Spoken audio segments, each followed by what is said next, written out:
என்ன காயமான போதும் என் மேனி தாங்கிக் கொள்ளும் உங்கள் மேனி தாங்காது செந்தேனே.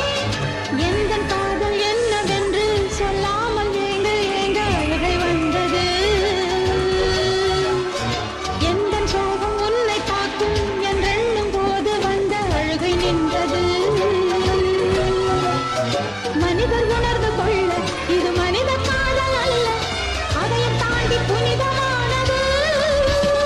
அபிராமியே தாலாட்டும் சாமியே நான் தானே தெரியுமா? சிவகாமியே சிவனில் நீயும் பாதியே அதுவும் உனக்கு புரியுமா? சுகலாலி லாலி லாலி லாலி அபிராமி